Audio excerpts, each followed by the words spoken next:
Seguirá la lucha y seguirán los atentados en toda forma y manera a nuestro alcance. The terrorist attack of October 6, 1976 was known as the Plane Case. The judicial process that followed drew the attention of the headlines for over a decade. This terrorist event threw light on the existence of a terrorist network of extreme right-wing activists that had been operating since the 60s under the control of the Central Intelligence Agency of the USA. Posada Carriles and Orlando were key figures in that terrorist network, whose death prints live on throughout recent history. We had an explosion and we are descending immediately. We had fire on board. You had a false firefighter, you returned to the field. The flight is 17. Okay, Silver, Giovanna 455. We are requesting immediately landing. La puerta, cierre la puerta. You had a false firefighter here for the money. That's the bill.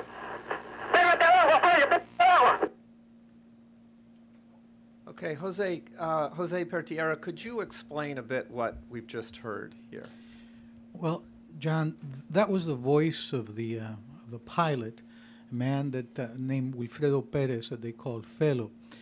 On that plane were 73 people, 57 of them Cuban, 11 of them Guyanese, and 5 Koreans. The average age on board was 30 years old because the Cubans who were traveling were members of the Cuban fencing team, the juvenile fencing team of Cuba. They had just won gold medals, bronze medals, silver medals in Caracas at the games. And what you hear is what happened immediately after the second explosion aboard that plane. There were 2 bombs that were placed on that plane. One underneath the seat of one of the people who actually placed the bomb, by the name of Freddy Lugo, and the other one in the rear bathroom of the plane. The plane took off from Barbados, and 9 minutes after takeoff, the first explosion occurred. And the voices of the pilots on the recorder, as it was recorded at the airport, indicated there was an explosion and a fire on board. The plane continued on for 10 horrifying minutes. If you can imagine a scorched plane where people are choking on the smoke, that was the last 10 minutes of the lives of the people who survived the first explosion. Nonetheless, the pilot was able to radio in to the airport and ask for permission to land.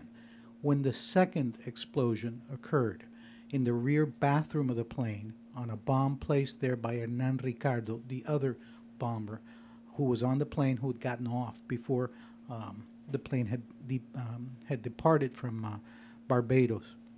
That second explosion was the one that affected the navigational system of the plane and brought it towards the earth. The pilot sees that he is approaching a beach that is ironically called Paradise. And he sees beachgoers on the beach. And you hear the voice of his co-pilot telling him, "That is worse, fellow, pégate al agua, hit the water." And so the plane abruptly banks to the left and hits the water and sinks deep into Deepwater Bay. The remains of many of the passengers have never been recovered. Of the 73 people who died aboard that plane, only 9 bodies were recovered, and most of them in little pieces. One little girl who was aboard that flight is a little girl by the name of Sabrina Harry Paul, 9 years old. She perished. She was one of the bodies recovered. And I'll just briefly read you before I turn it over back to you, John, from the forensic report of what condition her body was in.